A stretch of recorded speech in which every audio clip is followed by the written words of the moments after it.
How's everyone doing today? Welcome back to On the Ball and welcome back to another transfer update. Quite a lot to get through today, seeing as we haven't brought you one for a couple of days. But let's start off talking about JOACHIM MAEHLE of Atalanta.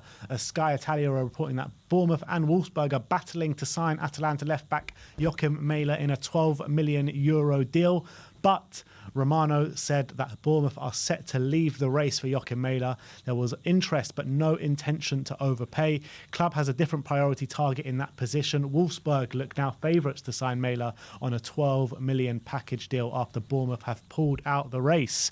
Gutting for Bournemouth, but I thought maybe, you know, 12 million is not exactly the most extensive fee. And I thought maybe for Bournemouth they would push out the boat maybe to 15 million, get the deal done. Yeah, it's peculiar because I think JOACHIM MAEHLE is a player who could do really well in the Premier League. I think he's really going to suit, he really would suit, how Bournemouth play their football under Iraola, and he's quite an offensive fullback. So, look, they've bolted the price. It's a bit peculiar, but maybe they've got another target lined up. It seems that way. We'll have to wait and see who that target is. But I think Bournemouth's loss is Wolfsburg's gain, because I think he'll do really well. I think he'll suit the Bundesliga really well, to be honest, JOACHIM MAEHLE. And the Bundesliga have got a really good player there. Definitely, I agree. And look, they've gone some way to starting to replace Mickey van der Ven, who played a lot of players' appearances at left back last season. So I think it's a good signing for them, yeah, for sure. Yeah, they've actually signed two players to replace him. The two left backs have come in basically in the last week now for Wolfsburg. So we'll see which one gets the nod. I'm imagining it will be JOACHIM MAEHLE. But let's move on and let's talk about another player in the Serie A, which is NICO Gonzalez, a striker or forward from Fiorentina. Brentford are in the race for him, and they have made a €30 million bid for the Fiorentina player. Yeah, and I think he's probably offers better value than Brennan Johnson, albeit Brennan Johnson has a bit more final product than Nico Gonzalez. He's a really tricky winger, good pace, good at dribbling. He's always lacked a bit when it comes to that end product, that real ruthless ability in the final third. But he's a player who a few years ago was linked to a lot of top clubs. He never really got that move. He's done pretty decent for Fiorentina over the last few years, but are probably looking for a new challenge, a new move now. And I think Brentford could really do with someone like Nico Gonzalez on the wing. Yeah, I think he'll add that bit of excitement to the Brentford team, which maybe they do lack at times. But yeah, I agree. I think it'll be a really good signing for Brentford. And especially they'll probably reap the benefits when Ivan Toney comes back, so they can get the good deliveries in the box. In terms of Chelsea, they are going after Tyler Adams at the moment, as Romano understands that Chelsea are now actively working on the Tyler Adams deal. Talks ongoing between the clubs and personal terms are being discussed. Not linked with the Caicedo deal, it's completely separate. And Caicedo as well, on a separate part, hasn't played for Brighton and insists he wants the Chelsea deal. So it could be a double centre midfield signing for Chelsea. Yeah, and I'm not mad at the Tyler Adams deal. I think it's a decent little deal for squad depth in the central midfield area. I think he's actually quite a good defensive midfielder. I think he's quite underrated. I think Leeds last season were just terrible in general, and I think himself, I think he can definitely be a Premier League player. And for 20 million as a substitute defensive midfielder, I think it makes sense for Chelsea. And he's still quite young. I think Pochettino could really get the best out of him. When you're looking at the Chelsea squad at the moment, I mean, there is a massive hole in centre midfield. And if they do bring in Tyler Adams and Moises Caicedo, how do you look at their midfield options going into the season? It's not bad. I wouldn't look. They got Enzo, Conor Gallagher. If it's Caicedo and Tyler, I mean, it's not bad, but I wouldn't say, if you're looking at what Liverpool have, even Spurs, City, Arsenal, it's probably not up to those kind of standards. Yeah, with the squad that they've got now, do you think they can fight for that top four, or is you still some way away from that? I think they can fight for it. I just don't think they're making it. Next up, a player potentially leaving Chelsea is KEPA ARRIZABALAGA. And this is an interesting one. A Sport 1 are claiming that Bayern Munich want to sign Chelsea goalkeeper KEPA on a loan with an option to buy. And it's a strange one for me, because you would think that Bayern Munich would set their sights a bit higher as KEPA for their number one. But they're trying to save every penny they can, aren't they, to fund the Harry Kane deal. But look, Jan Sommer's left. That's confirmed. He's gone to Inter Milan.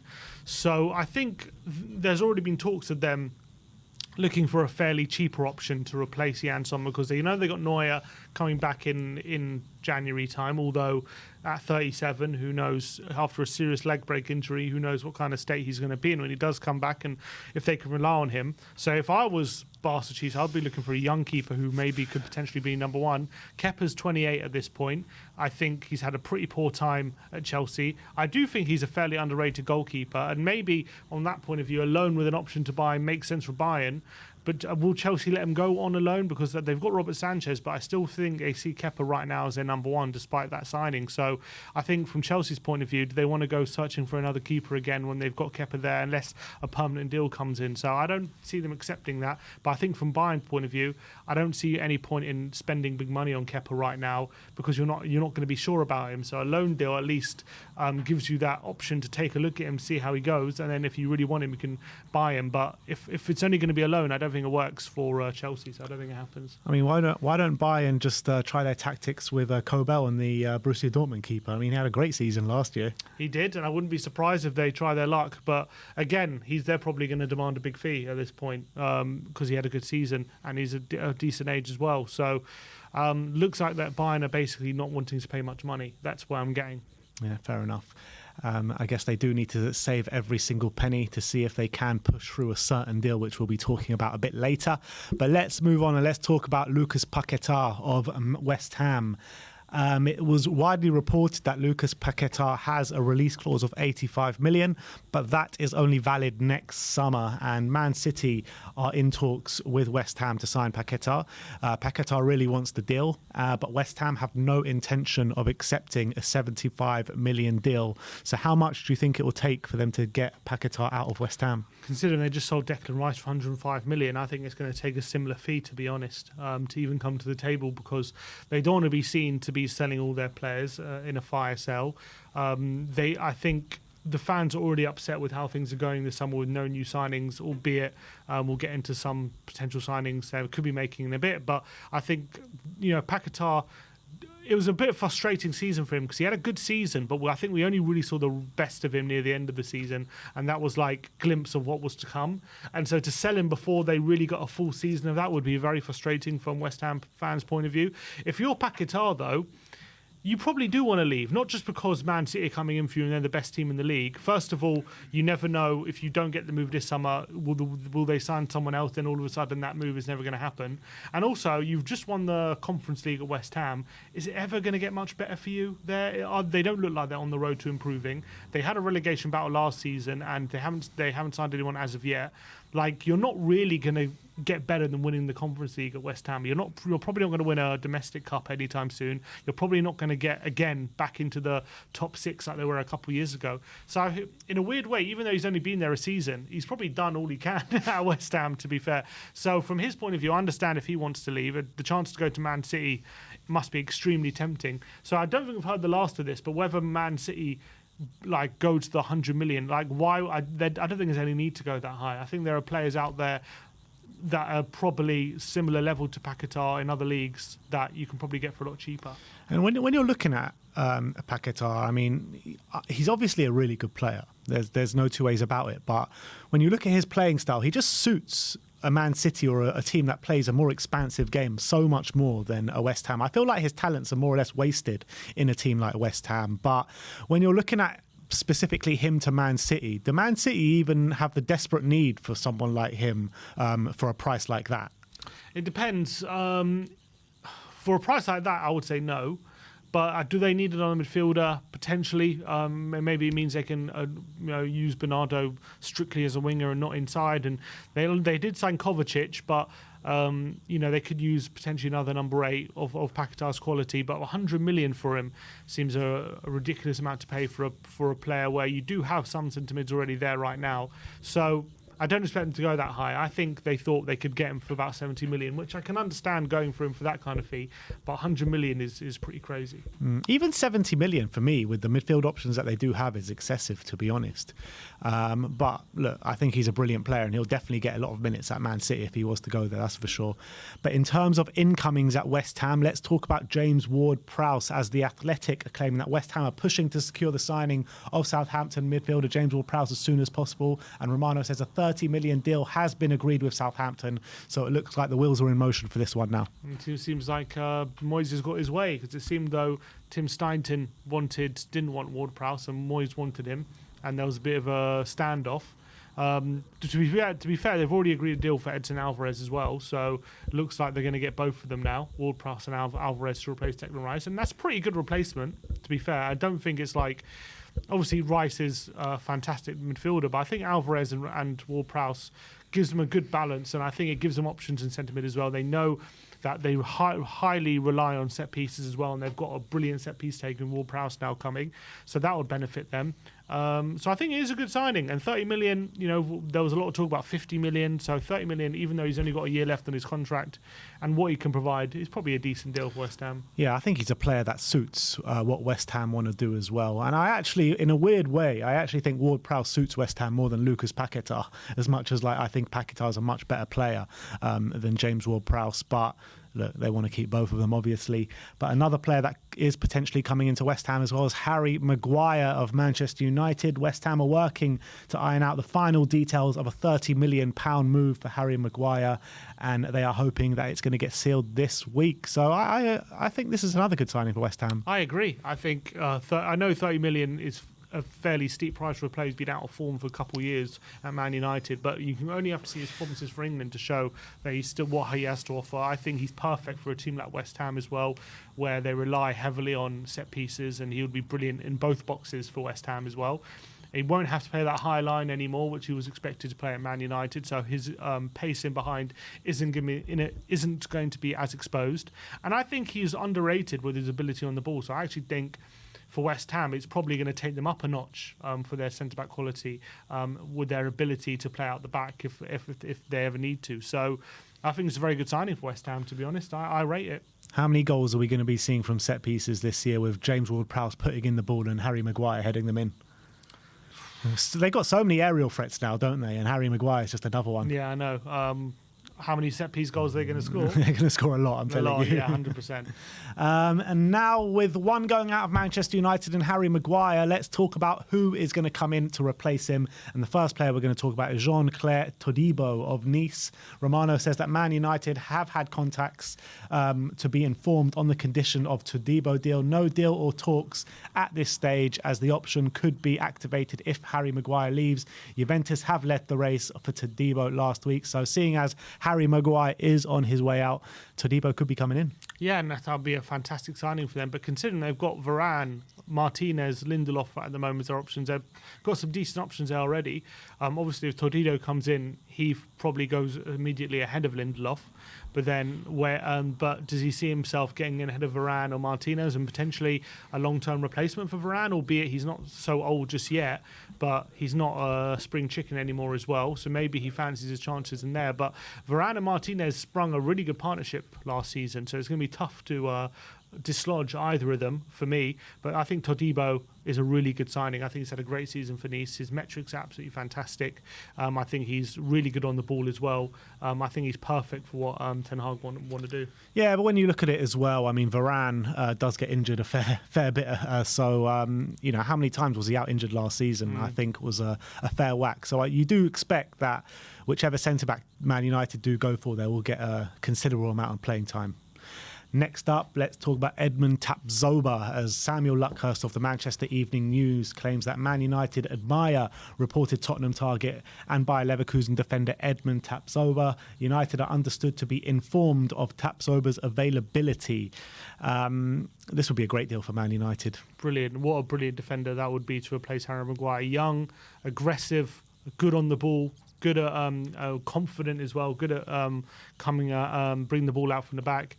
If Leverkusen are willing to let him go, I mean, look, Tottenham were quoted very expensive prices, upwards of 50, 60 million potentially. So whether Man United are willing to go that high, having already got Varane and Martinez, remains to be seen. But look, they got Champions League football this season, so there's going to be plenty of games to be shared around. As you say, Varane gets injured, Martinez himself gets sent off sometimes, and he's an aggressive player, so they could do with another centre-back, and I think he would be perfect. If I was to choose between Todibo and TAPSOBA, probably TAPSOBA. I think he's been playing at a better level for Leverkusen, and I rate him a bit higher, but Todibo would also be a pretty good shout. I'm not sure where Todibo plays, on the right or the left, but at least TAPSOBA, he can play equally as good on both sides as well. So you've got that versatility there with either Martinez or Varane is out. But do you feel like TAPSOBA could be even better than a Martinez? Yeah, I do. I Me generally as well. do, yeah. Yeah, I think so. Next up, another one that could be potentially coming into Manchester United is Benjamin Pavard. Romano says that Pavard, Todibo and TAPSOBA are being considered as possible names to replace Maguire. Talks already took place with Todibo, and Pavard is keen on the move. And Pavard's one that really interests me for Manchester United, because not only can he fill in the centre-back positions, but he could also fill in at right-back as well. Yeah, and I think they need that because they got Dalot and Wan-Bissaka as options there, which aren't bad, but it's nothing to go home about. And I think that Pavard would immediately give him an upgrade at the right back, and also he can fill in a centre back if need be. I think he's been pretty good for for Bayern Munich ever since he's gone there. For one reason or another, they want to move on and kind of replace him. I think he's a really good option. He always does well for France whenever he's called upon. As well at international level, and I think his ability on the ball would really suit how Ten Hag likes to play, albeit I don't think he's that kind of marauding fullback like maybe Luke Shaw is on the other side, which he would be on the right, but I think he would give them really good balance defensively, and I think in possession he's high quality, so I think it would be a good signing. In terms of those three centre-backs now, to assess them, I actually think Pavard fits the bill better than the other two, but I think maybe TAPSOBA quality-wise might trump the three. It depends what they're looking for. If they're looking for someone who can also fill in at right back, then I think Pavard is the best. But if they're looking for just someone who wants to be a centre back, then I think TAPSOBA is the one. Yeah, agreed. Let's talk about Flo Balogun again, the Arsenal striker. The Athletic are claiming that Arsenal have turned down another offer for Florian Balogun, this time 40 million euros from Monaco. That followed on last week where they turned down a 35 million euro bid from Inter Milan. He was training himself in America on the pre-season tour. It seems as though for everyone to see that Arsenal do want to sell and he wants to leave. Are they pricing him out on a move? Potentially, because you're saying it's 40 million. Is that 40 million euros or pounds? Euros. It's quite expensive. That is quite expensive. But then again, you've seen other players around Europe. But look, strikers are hot property right now. Let's not beat around the bush. They're hard to come by. So are they pricing him out on move? You could argue that, but if they're looking in the market, why shouldn't they demand top dollar for a player who got 21 goals in Liga last season? You got Jonathan David, Lille apparently commanding 60 million. Rasmus Højlund just went for 70 million euros. Any striker who gets over 20 goals in Europe's top 5 leagues is going to command a big fee. And I think they probably feel that 40 million euros, they can probably do better with other teams also registered to be interested in Balogun. Maybe they're looking for a bidding war. And look, 40 million euros is what, 32 million pounds, 35 million pounds, something like that. They probably feel like they can probably get at least 40 million pounds. I get that, and I get the market completely. But the fact of the matter is that I've heard from a source, I can't remember who, where I read this, but they don't want to sell to a rival in the Premier League, which is fair enough if you don't want to sell a player to him. But you're not going to get top whack for your player if you only want to sell him outside the Premier League and in Europe. That's just the facts of the matter. There's so much more money in the Premier League as opposed to outside. And when you're looking at these strikers that are commanding these massive fees, they're all the strikers that are coming inside the Premier League. If you want to compare him to Rasmus Højlund, in my opinion, you can't compare, because the buying club is Manchester United, and the buying club were Manchester United that were desperate for someone. Like, They're trying to sell to Monaco. They're trying to sell to Inter Milan. They're trying to sell to outside of the Premier League. They're not going to get the fee that they want. So in my opinion, they are pricing him out on a move. If they are only willing to sell outside the Premier League, then I agree with you. They are probably pricing him out. But if they are open to a Premier League club, then I don't think necessarily they are. But look, they bid for Monaco. Did it at the end of the day? Bid 40 million. We know Monaco on one of those clubs at the moment who, I mean, I think their finances, I think they've got a bit of money, if I remember rightly, in Monaco. So they feel like they can get a bit of a better fee from themselves. But I think you're right. If you're looking to get big money out of most other clubs in Europe, then you're not hiding to nothing in the current market. Yeah, they're looking for £50 million. I mean, you're not going to get that from Monaco or Inter Milan, in my opinion. Which is what, 60 million euros? Something like that. Yeah, that ain't going to happen. Next up, a player potentially, done deal coming into Arsenal, which is David Raya. Romano says that Arsenal and Brentford are exchanging contracts today for David Raya. Medical textbooks for Thursday. If all goes to plan with documents, timings, Raya will sign this week as a new Arsenal player on a deal until June 2028. And as much as it hurts me to say, this is a big club move, in my opinion. Yeah, it's very as a Tottenham fan, it's very frustrating watching this happen. As Spurs couldn't agree a deal with Brentford, as they were very stubborn on their £14 million price tag on David Raya, who has 1 year left on his contract at Brentford. Yet Arsenal have gone there and apparently completed a deal with a package worth 30 million, all inclusive, including add-ons. And that is a very frustrating deal for Tottenham fans to take. But from Arsenal's point of view, really good competition for Raya, and in my opinion, really good competition for Ramsdale, and in my opinion, he's better than Ramsdale, and he's going to take that #1 spot. It's an upgrade, a ruthless upgrade from Mikel Arteta, who probably saw Ramsdale make some mistakes near the latter stages of last season and thought, if we should provide some competition for him. And I think David Raya has been linked with Arsenal a few times in the past, and the move never materialised. And I think he's probably perfect for how they want to play. He's really good at passing out the back. He's an aggressive keeper as well. He's done brilliant for Brentford last season, since they come into the Premier League. And I think he's going to be there to oust Ramsdale if there are any slip-ups from him. Yeah, and I think he will do that fairly quickly, to be honest. I believe in Raya's qualities so much, and I think he's one of the best goalkeepers in the Premier League. And Ramsdale is a good young keeper, don't get me wrong, and I think maybe in 3-4 years' time he might be one of the leading goalkeepers in the Premier League, but right now he's just not, in my opinion, and I think he's very much an overrated keeper, in my opinion, and I think Raya will take that #1 spot fairly quickly. And last but not least, let's talk about Harry Kane again. But he's not a goalkeeper, he is a striker. Matt Law says that Bayern Munich are making a last-ditch attempt to prevent their pursuit of Harry Kane collapsing. Kane is thought to be preparing himself to stay at Spurs for this season, leaving any remaining negotiations to take place between the clubs. Ben Jacobs says that Bayern running out of time to sign Harry Kane, who wants a future clarified before the start of the season. Tuchel has been obsessed with Kane, and a new bid within 24 hours is likely. Bayern going to have to up their offer to close to 120 million euros, with a significant portion guaranteed. And Sky Sports are claiming that Bayern are trying to salvage this Harry Kane deal before the season starts, and it's up to the clubs to negotiate a deal now again. Yeah, so look, it's not over yet. We know that. There's been a lot of toing and froing when it comes to this deal for Harry Kane. Last week, we heard the deadline that Bayern Munich set for Friday, midnight. They said this is their final and fair offer that they are offering for Harry Kane, which is reportedly 86 million, including add-ons or plus add-ons, whatever report you want to believe. And that was swiftly rejected by Tottenham on Monday after they didn't even respond before the deadline. And now Bayern Munich have a decision to make. Do they stick to their word and say that was their final offer, or do they come back with another bid? And now the suggestions are they are going to come back with another bid of about 95 million all-inclusive. But for my money, that's probably going to be rejected as well. I think Tottenham are looking for that £100 million mark, plus add-ons, I think, at this rate. Whether they take 100 million including add-ons remains to be seen, but I think Bayern Munich are just running out of time here. Harry Kane's already made it clear that if he starts the season at Tottenham, then he's going to be remaining for his final year of his contract at Tottenham.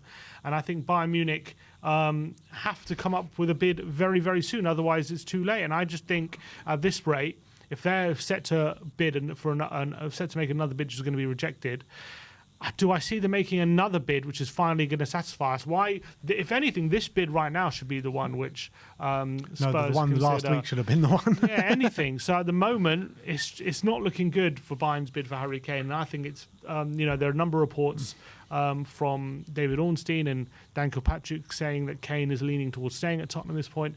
And I think that probably makes sense. But as we've seen so many times in football, Bayern can turn up tomorrow and bid the fee, and then he will leave. But I think at this point, if I was to put money on it, I'm saying Kane's staying.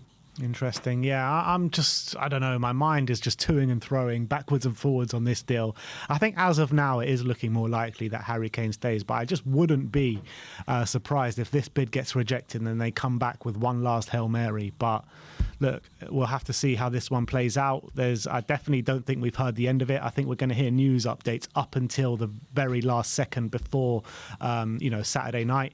But that is the situation at the moment. It looks as though at this present moment in time, Harry Kane is more likely to stay at Tottenham than to leave to Bayern Munich, which will leave a very long, hard wait next season to see if he does sign the deal or if he goes for free at the end of the season. So I think there's going to be a lot of Kane chatter from now until the end of the season. So keep yourself strapped in. The Harry Kane deal is going to be a long and hard wait for Spurs fans. But that is your transfer update for today. Let me know in the comment section below your thoughts regarding all these transfer updates, and we'll see you next.